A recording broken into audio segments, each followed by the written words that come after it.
Grabe, sobrang kinabahan pero sobrang nag-enjoy ako sa stage. So, paunti-unti kasi baguhan lang naman ako sa mga ganito, sa mga pagsali ng contest.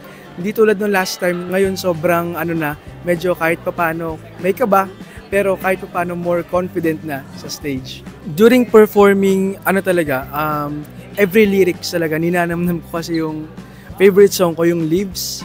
Tapos, after performing, I feel like malaya na parang kung kakantayin ko man siya ng paulit-ulit, I'll make sure na I'll make it better and better and better po.